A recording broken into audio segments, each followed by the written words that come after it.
안녕하세요. 저는 30대 후반의 남자입니다.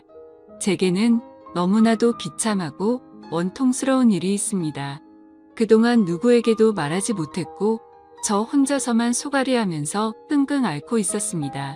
하지만 많은 분들이 보고 계신 이곳에 제 고민을 말씀드리면 조금이나마 제 마음을 털어낼 수 있지 않을까, 혹은 조언을 얻을 수 있지 않을까 하는 마음으로 사연을 보내게 됐습니다. 지금부터 제 인생 모조리 박살나게 만든 이야기 털어놓을게요. 제 부모님은 젊은 나이에 저를 낳으셨습니다. 어머니가 20살이셨고 아버지가 21살 때 저를 낳으셨다고 하더군요. 원래는 그때 당시 밤낮으로 바쁘게 장사를 하고 있던 시기여서 저를 의도적으로 낳으려고 했던 건 아니었다고 합니다. 그렇게 계획도 없이 갑작스럽게 저를 임신하셨고 저를 낳게 되었습니다. 저는 바쁜 부모님을 대신해 어릴 때부터 성인이 될 때까지 할머니 손에서 자랐습니다. 그래서 저는 부모님보다는 사실 할머니를 부모님처럼 모시며 커왔었고, 제게는 누구보다도 부모님 두 분의 사랑이 애틋했습니다. 그나마 어머니는 최대한 시간을 내서 저와 놀아주셨지만 무뚝뚝한 아버지와는 일반적인 가정에 비하면 조금은 더 어색한 사이였죠. 게다가 부모님과 제 나이 차가 많이 나지 않다 보니 학창 시절에 어딜 가서 제 나이 듣고 부모님 나이 들으면 다들 놀라워하시곤 했습니다. 그땐 몰랐습니다. 젊은 부모님을 가지고 있다는 게 이런 비극의 시초가 될 줄은 꿈에도 생각하지 못했습니다. 아무쪼록 저는 고등학교를 졸업하자마자 우연치 않게 아는 분의 소개로 배시를 시작하게 됐습니다. 제 직업의 특성상 한번 배를 타고 바다를 나가면 짧게는 3개월 정도 걸렸고 길게는 반년 이상 바다에 나가고는 했습니다. 그리고 육지로 들어와봤자 보통 짧게는 2주 안팎으로 머물렀고 길게 있어봤자 2달 정도만 쉬다가 다시 바다로 나갔습니다.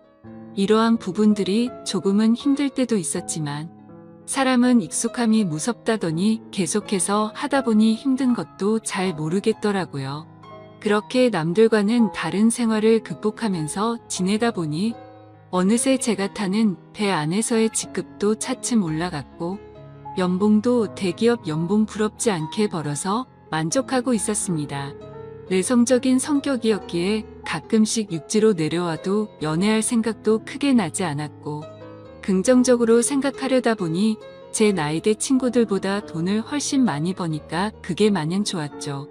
아무쪼록 월세를 내면서 살 바에는 돈을 꼬박꼬박 모으자고 생각해서 적금을 넣었고, 나머지 남는 돈은 부모님께서 사시는데 보태어 쓰시라고 용돈을 보내드렸습니다.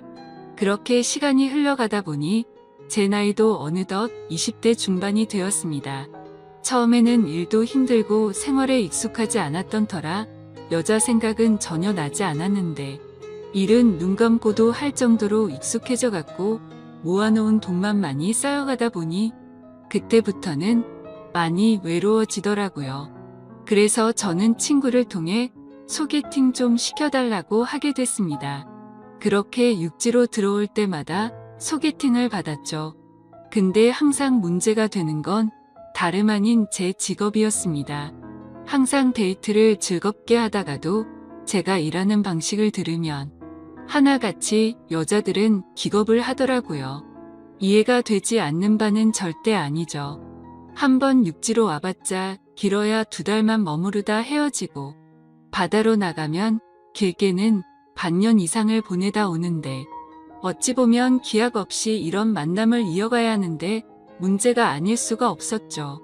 심지어 군대는 2년 정도만 기다리면 차라리 끝이 있었지만 저는 제 직업을 포기하지 않는 이상 끝이 나지 않는 거였기에 그렇게 기겁하는 모습을 이해했습니다. 그렇게 저는 매번 소개팅에 실패를 하다 보니 아버지께서 보다 못했는지 갑자기 제게 소개를 받아보겠냐고 하시더라고요. 지인분 딸인데 아주 참하고 마음씨도 예뻐서 연락처를 물어놨다고 하셨습니다. 그래서 저는 넙죽 소개를 받겠다고 말씀드렸고 만나게 되었습니다. 처음 만난 그 여자는 아버지의 말대로 외모도 참했고 성격도 좋았기에 저는 첫눈에 반하고 말았습니다. 그래서 기존에 소개받던 여자들과는 달리 이 여자와는 꼭 연애를 하고 싶다란 생각이 컸었죠. 그래서 무식하고 이상해 보이건 알았지만 제 통장부터 깠습니다. 저는 직업이 남들과는 달라서 제약이 있는 부분도 있지만 나중에 제 가족 다 먹여 살리고 싶어서 이렇게 열심히 일하고 있다고 했습니다.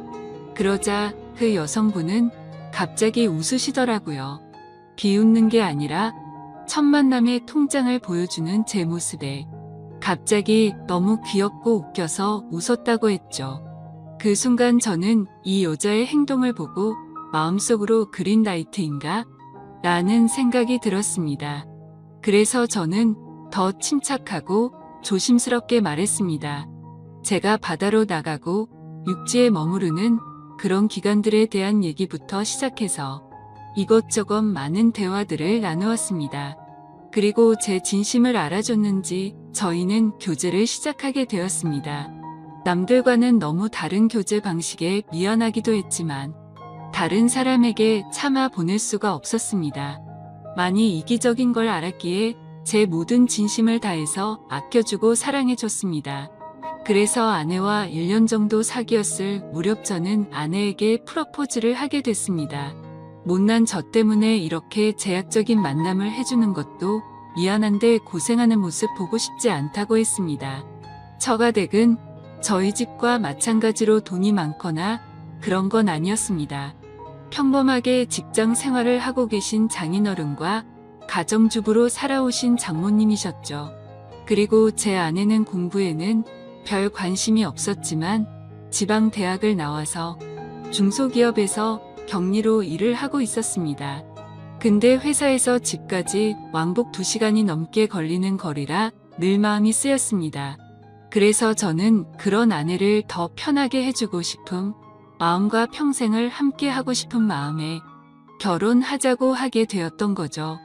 하지만 예상대로 아내는 쉽사리 수락을 하지 않았습니다. 제가 싫지 않고 만나서 함께 있으면 너무 행복하고 좋은데 바다로 한번 나가면 너무 오랫동안 못 보는 게 어느 정도 걸린다고 하더라고요.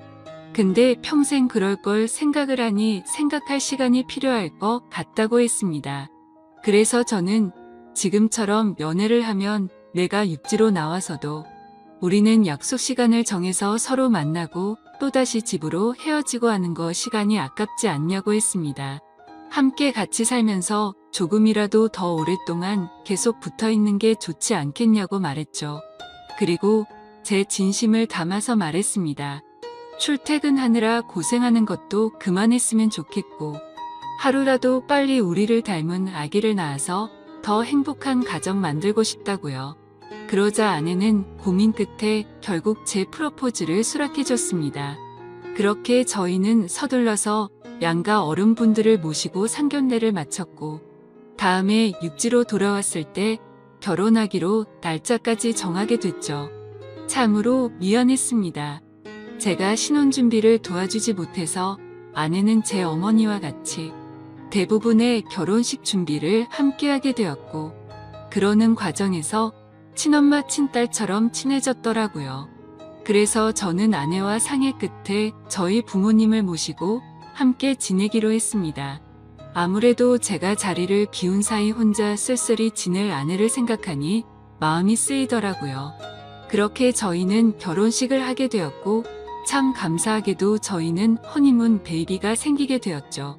저는 바다에 나가 있었고 아내의 임신 소식을 듣자마자 너무 신이 나서 같이 일하는 동료들에게 실컷 자랑을 했고 참 많이 행복했습니다. 저는 기대에 부풀어 행복한 가정을 꿈꾸며 열심히 돈 벌자라는 마음으로 즐겁게 뱃생활을 했습니다. 그렇게 시간은 흘렀고 제 아내는 세상 누구보다 예쁜 딸아이를 출산하게 됐죠.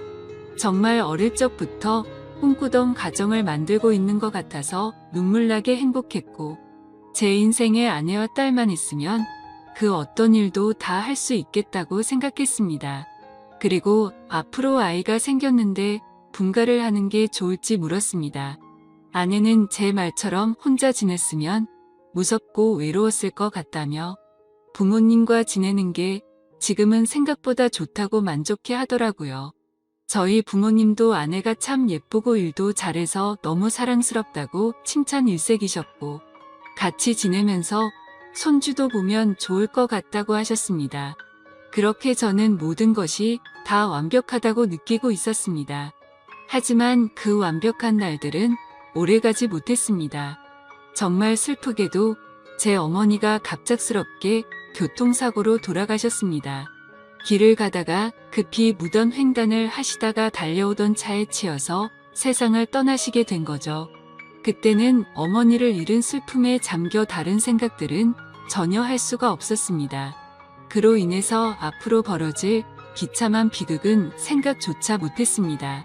어머니를 잃은 슬픔에 잠시 일을 쉬었고 저는 다시 저희 가정을 먹여 살리기 위해 다시 배를 타기 시작했습니다.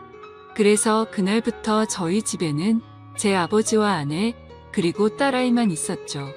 어머니를 잃게 됐지만 아버지는 생각보다 괜찮으셨고 제 아내는 우울 증세가 올 정도로 많이 슬퍼했습니다. 친엄마처럼 따르고 지냈었기에 정말 많이 힘들어 하더라고요. 그래서 저는 아내가 걱정되어서 시간이 날 때마다 연락을 했고 아내는 걱정 말라며 괜찮게 지낸다며 시아버지 또한 잘 지내고 있다고 하더군요. 그런 모습에 저는 점점 아내의 우울 증세가 나아지고 있구나 하고 안심을 했습니다. 그렇게 제 어머니가 떠나가신 지 1년이란 시간이 지났습니다. 제가 다시 바다로 떠난 지 얼마 안 되어서 아내는 임신을 했다고 연락이 왔습니다. 그때도 첫 아이를 가졌을 때처럼 저는 정말 미친 듯이 기뻤습니다. 하늘나라로 가신 어머니가 저희 슬프게 지내지 말라고 선물로 아이를 보내줬다고 생각했습니다. 그날은 어머니 생각이 더 많이 나서 눈물로 밤을 지새웠던 것 같아요. 시간이 또 빠르게 흘러갔고 제 아내는 둘째로 사내 아이를 출산하게 됐습니다. 저는 제 어깨가 더 무거워졌지만 행복했습니다. 사랑하는 아내와 제 2명의 자식들을 위해선 못할 게 없었으니깐요. 이 세 사람을 제 인생의 축복이라고 생각하고 사명감을 갖고 더욱 열심히 살았습니다. 그런데 뭔가 이상한 점이 분명히 있었습니다. 제가 한 번씩 육지에 머무를 때를 생각해보면 아버지는 둘째 아들을 유독 좋아하셨습니다. 첫째 손녀를 낳았을 때는 보여주신 적 없던 모습들을 종종 보여주셔서 뭔가 이상했죠. 손녀 때는 그냥 좀 시큰둥하시던 분이 둘째는 너무 사랑스럽게 대하시기에 저는 단순히 딸이 아니라 사내 아이라서 저렇게 좋아하시는 건가라고 생각했었습니다. 그러던 어느 날 제 인생에서 가장 비참하고 충격적인 순간의 날이었습니다. 날씨가 좋지 않은 바람에 저희는 예전보다 일찍 하선을 하게 되었습니다. 그래서 깜짝 놀래켜주고 싶은 마음에 미리 연락 없이 즐거운 마음으로 집으로 향했죠. 그때 시간은 한창 아이들이 유치원에 가 있을 시간이었습니다. 저는 저를 보고 반가워할 아내를 상상하며 현관문 비밀번호를 누르고 들어갔습니다. 그런데 뭔가 느낌이 쎄하더군요. 문을 열자마자 아내가 반가워하면서 뛰쳐나올 거라 생각했는데 아무 말도 없이 안방에서 조용한 인기척만 들리더군요. 설마 아내가 딴 남자와 불륜짓을 하는 건가라는 생각에 극도로 심장이 쿵쾅거렸습니다. 불길한 예감을 안고 그대로 신발도 벗지 않고 달려 들어가서 안방 문을 벌컥 열었습니다. 아니다 다를까. 불길한 제 예감은 적중했고 제 예상대로 아내는 바람을 피우고 있었습니다. 근데 더 충격적인 건 진짜 상상조차 못한 현장을 목격했기 때문이죠. 저는 아내가 바람을 피워서 다른 남자를 집안에 끌어들였구나 생각만 했지. 제 아내와 함께 있었던 상대가 제 아버지일 거라고는 감히 상상조차 하지 못했습니다. 안방문을 여니 아버지와 아내는 다급하게 옷을 입고 있었고 저와 눈이 마주쳤는데 저는 정말 어떤 심정이 들었을까요? 너무 충격을 받은 저는 그 자리에서 주저앉았습니다. 생전 처음 알았습니다. 사람이 얼마나 충격을 받으면 주저앉는지를 말이죠. 멍하니 넋 없이 아무 말도 못하고 있었습니다. 조금 뒤에 아버지라는 가면을 쓴 그 인간은 아무 말도 안 하고 도망치듯이 집 밖으로 나가버리더군요. 그리고 제 아내는 옆으로 다가와서 미안하다며 한 번만 용서해달라고 빌고 있는데 그때 기분은 너무 불쾌해서 목소리조차 듣기가 싫더라고요. 제 옆에서 울면서 아내는 제게 말했습니다. 시어머니가 돌아가시고 너무 우울해서 매일같이 너무 슬펐다고. 근데 제가 옆에 없으니까 병원까지 다닐 정도로 심해졌답니다. 그렇게 외로움이 극에 달했을 때 아내는 시아버지와 매일같이 술을 마시게 됐고 어느덧 술 기운에 자신도 모르게 실수를 하게 되었고 그 이후로는 누가 먼저라고 할 것도 없이 자연스럽게 이런 관계가 됐다고 했습니다. 당연히 이런 말도 안 되는 상황이 잘못된 건 알고 있었고 잘못된 상황을 바로 고쳐보려고 노력을 해봤었답니다. 하지만 아무리 노력해봐도 이미 엎질러진 물은 수습이 되지 않았다네요. 그래서 아내에게 언제부터 이런 짓거리를 했냐고 물었습니다. 시어머니 돌아가시고 6개월 정도 지나서부터였다고 하더군요. 정말 피가 거꾸로 솟는 듯한 기분이 들었고 그 말을 듣자마자 순간적으로 불안한 생각이 스쳐 지나갔습니다.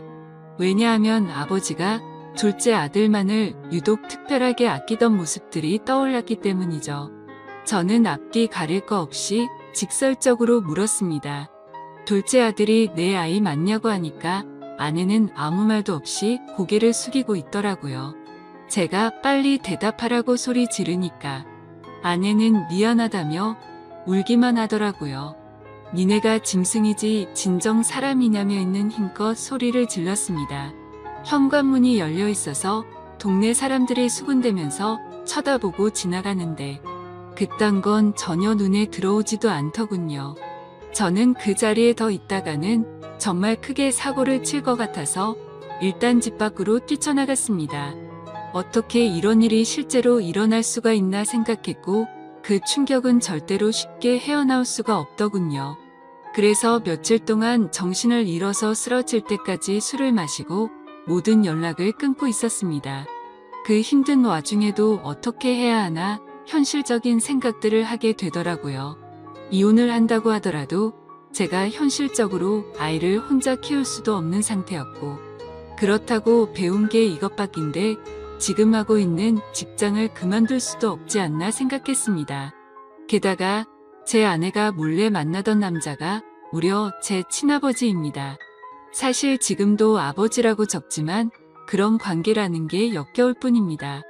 아무튼 아버지라는 그 인간은 그날 집 밖으로 나가고 줄행랑을 쳤는지 지금 이 글을 쓰는 순간까지 그날 이후로는 단 한 번도 보지 못했죠. 결국에 며칠 동안 정신없는 시간을 보내다가 역겨운 마음에 차마 돌아가기 싫었지만 현실적인 문제들을 안고 집으로 들어갔습니다. 저를 보자마자 아내는 순식간에 달려와서 제게 무릎을 꿇고 빌었습니다. 제발 한 번만 용서해달라며 시아버지와 그러한 사실들이 동네방네 밝혀지면 자신은 도저히 살아갈 자신이 없다고 하더군요.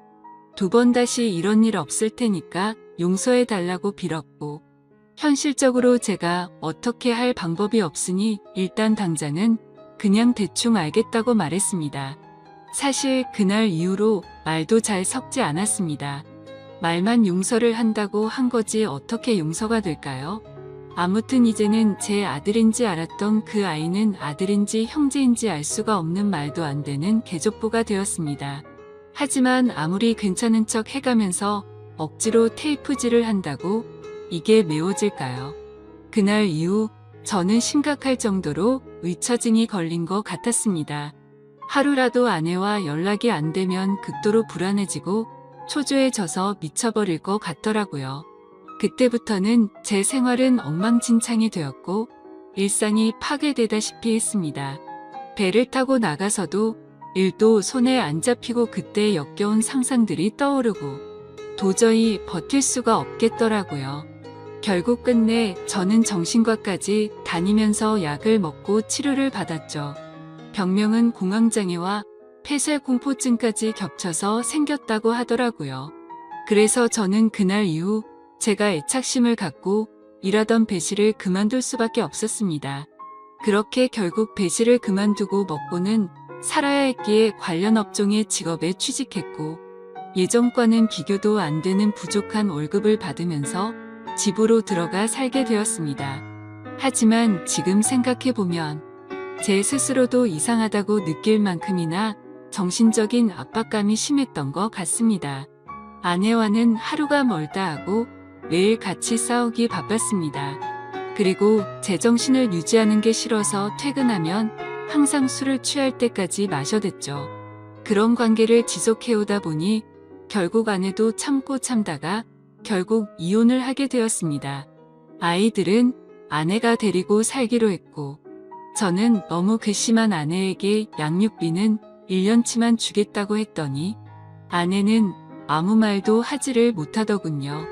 그렇게 저희는 이혼을 하게 되었고 벌써 2년이라는 시간이 지났습니다. 한때는 아버지였던 그 인간은 혹시나 아내한테 찾아가는 거 아닌가 싶어 몰래 아내를 뒤따라 다녀보기도 했지만 그런 건 아닌 것 같았습니다. 이제는 그 인간이 죽었다고 하더라도 전혀 슬플 것 같지도 않고 평생 보고 싶은 생각이 단 1%도 없습니다. 요즘에는 알고 보니 제 아내였던 사람은 아이들 키우느라 일을 하는데 형편이 너무 어려워서 말이 아니라고 하더군요. 지금은 시간이 지나가다 보니 조금은 신경은 쓰이기도 하고 이렇게 제가 행복하게 생각했던 가정이 무참히 끝나버리는 게 맞나 싶기도 합니다. 근데 그런 생각이 들면서도 제 아버지란 인간과 함께 했었던 아내를 죽을 때까지 잊을 수가 없을 텐데 섣불리 판단하는 게 절대로 안 되네요. 여러분들이라면 어떻게 하실 것 같나요? 저보다 인생 경험도 많으시고 훌륭한 분들이 많으실 것 같아서 여쭤보고 싶습니다. 댓글로 생각을 남겨주시면 제가 어떻게 결정할지 큰 도움이 될 것 같습니다. 감사합니다.